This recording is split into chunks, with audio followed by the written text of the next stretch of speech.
Arise, giving the most high honors to Prophet Noble Jali and the highest praise to Allah, the Father of the universe. Today I will be reading from chapter 23. And that is XXIII for the ones that have Roman numerals. And that is the holy instruction for thy children. And I want to demonstrate on the concept of purity. And it's interesting that the sister read from the Inconstancy of Man, because that was going to be the first chapter that I was going to read from. But I changed it, and I'm going to demonstrate on purity, dealing with chapter 25. And I have here my notes from last week, our brother chairman speaking about purity, and purity representing something that is immutable. So that's constant and not inconstant. And it's also unmixed and faithful. When you think of faithful members of the Moorish Temple of America, you think of consistency, you think of purity. So we need to all be striving to get to that point of perfection, to where we are that purity made manifest. Just like our forerunner, Marcus Mosiah Garvey, and in the days of Jesus, John the Baptist. And so I'll read this. And as we read through this, I want us to reflect on ourselves, because we are all children of Allah. So we have to reflect and see the things that we need to instill in ourselves to become pure, so that love can make its way to become manifest. Consider thou art a parent, the importance of thy trust, the being that thou hast produced, it is thy duty to support.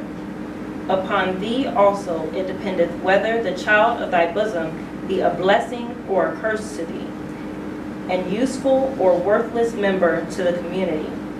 So oftentimes, once people proclaim their nationality or come into some type of understanding, we look at those that are outside of the temple, or those that are considered still profane, we look at them as a burden.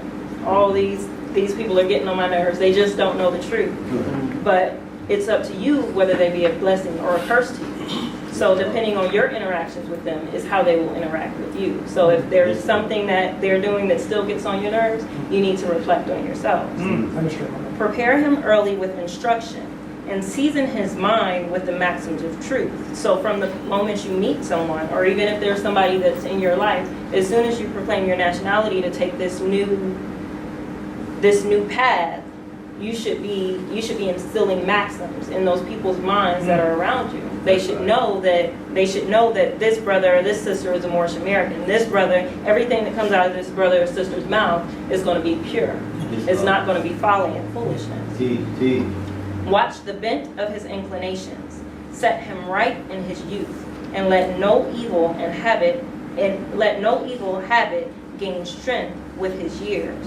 So as we're fortunate enough to have sheikh staff that look at us, and they see, people coming into the temple and say, okay, this person has an issue with this, and this person may have an issue with that, and they can watch the bent of your inclinations. It's a little bit more difficult to groom adults than it is children. However, it still can be done, and the point is for us to get to that point to where we can offer reproofs with friendship and with love. So shall he rise like a cedar on the mountains. His head shall be seen above the trees of the forest. A wicked son is a reproach to his father, but he that doeth right is an honor to his gray hairs. The soil is thine own, let it not want cultivation. The seed which thou sowest which thou sowest, that also shalt thou reap.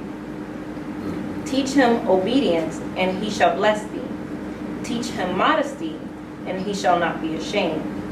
Teach him gratitude, and he shall receive benefits.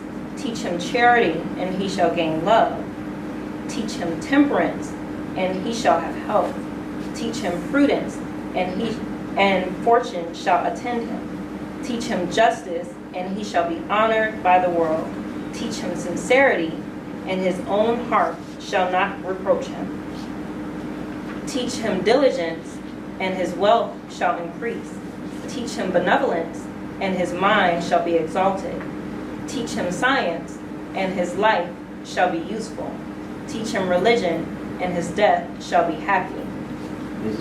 Islam. Islam, right. So I want to look at these and reflect on, I want to go over connect these instructions with the astrological signs, and I will put up a chart of just for what we need to reflect on, depending on our sign, because we do want to heal according to our sign and understand that it's only an influence. It's not your ruling planet. It's not your, ruling sign. It's an influence. It's a sign put here by Allah to show you the things that you may struggle with or you may be the greatest at. Islam. And I will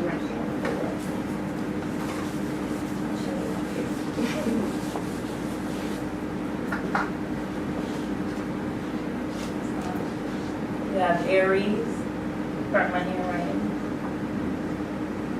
which is representative with the head, and the thing that they have to learn is obedience. That's right. And they can be the best at it or they can be the worst. They can be two of the extremes. You have Taurus. Yes, that's an R, not second. And they have to learn modesty. They're known for being flashy and wanting to impress and purchase large items. Gemini.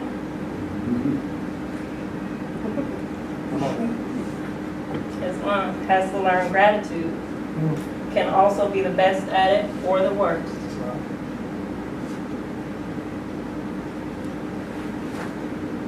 Cancer.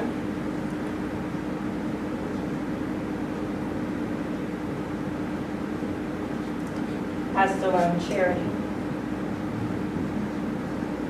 To give and not expect in return. Leo. That's a good one. I like this one. Has to learn temperance. Leos are known for being the hotheads. Virgo.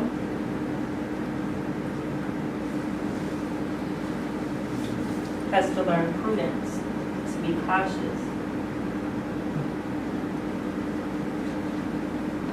Libra.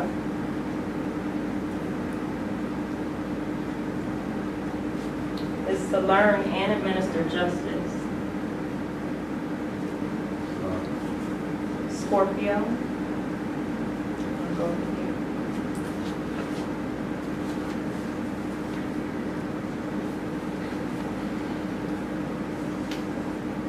Must learn sincerity.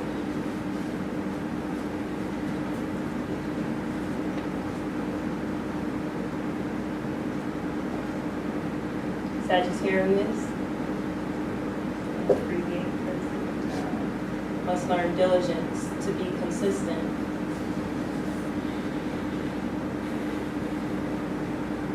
Capricorn. Must learn benevolence.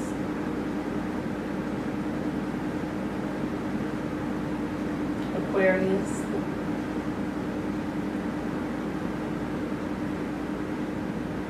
Must learn science. Pisces. Must learn religion.